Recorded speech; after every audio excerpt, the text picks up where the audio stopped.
Hello everyone, I'm Anne Specht from Flanders. Thank you for inviting me. We are one of the few, I think, that have established the SCOs for investment support in Flanders. And I will show you how we did that. First of all, just a short thing on how we organize the investment support in Flanders. We work in a very detailed way. We have split up, the investment projects are split up in sub-investments so that we have really detailed information on the impact also of the investments. And these sub-investments have also different support rates. So as you can see here for the stable, we split it up in the fencing, in the heating, in the ventilation, in the manure collection, and everything has a different support rate so that we can afterwards report on the impact of our investments in very much in detail. Which makes that we have a lot of investment codes, as we call them. We have like 700 sub-investments. But then in 2020, 2021, we had a European audit which said that our reasonable of costs, how we proved it, was not sufficient. So we said, okay, let's change it and let's just jump into these simplified cost options. So we started to calculate them. We use standard scales of unit amounts based on easy, measurable and controlled quantities. We look for details in all kinds of sources. I come back to that later on. And then we calculate cost per unit. For here, I give the example of the rainwater collection. We have different spots. We know what the price is for different volumes. And then we make the best fit. We find an equation. Sometimes we also use a range, or we have a fixed price, for example, for a cow brush. And that's how we calculate them. We are very transparent on it. The farmers can also see it or calculate what it will be, their costs, their eligible cost in the calculation tool, where they just put in what is the investment, they put in their unit amounts, and then it's calculated what our eligible cost will be. The sources, as I said, we use very often the reference work from the Wageningen University in the Netherlands, where they have a lot of lists on very detailed costs, but also the price listings of suppliers. We use some historical data of our own. So a lot of data that we use. Okay, now the core of the presentation. There are indeed some advantages. There are a lot of advantages already mentioned. One of the advantages that we also see is that there is a level playing field. So if a farmer buys a type of machinery, everyone gets the same price. If it's a Rolls-Royce or just a Volkswagen, it's all the same price. Well, we hope that it will be audit-proof.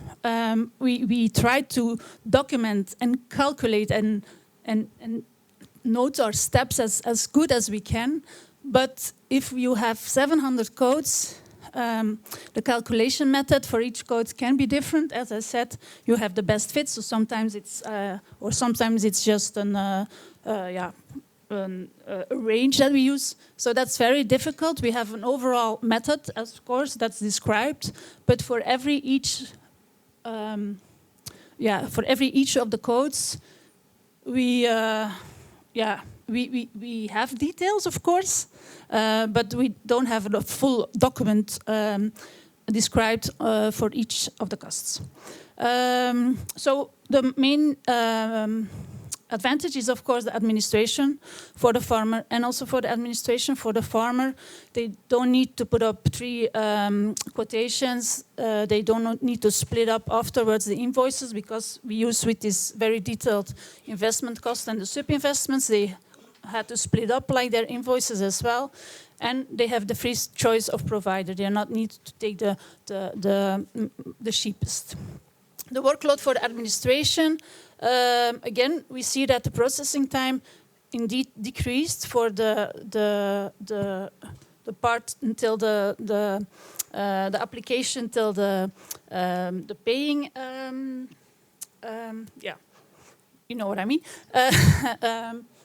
So they also don't need to do the very detailed evaluation. There are no quotations needed. We have to check just the measurable quantities, which is indeed the process of application till paying it has decreased, but it's quite a big issue or a big effort to design all the different SCOs. And even then, yeah, even when you have designed them, you still have to maintain them. There is still fine-tuning to be done because we have this kind of fixed price, but then you also want a certain standard quality or description of the machine or the investment. We also see a lot of over or under subsidization. That's some with signals on the ground, so we always check on that as well. But you have to continuously recalculate, check on all the different SCOs. So the work is not done after the design of the first SCOs. Yeah, sometimes we have some differences in what is the right amount as well. You have to think that upfront as well. We had an issue on volume or rather tonnage, and it's not possible for all investments. That will never be. You have some custom-made investments, like for a farm shop or a special type of a harvesting machine. So there we still stick to the 3-offer rule. And then the innovative investments as well. Sometimes you do not find 3 providers, so then or you have just one provider. And then we also don't use the simplified cost option. Another issue for us for now is how to guarantee sufficient quality. What we see is that sometimes our SCOs are undermined. Farmers find some cheap imports, so that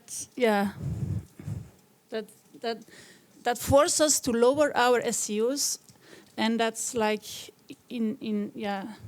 that's a pity for the farmers who still want to go for the quality, for the really good machines. So that's an issue that we're facing a lot, and we don't know how to tackle it. But I'm looking forward to discuss that further on in the workshops.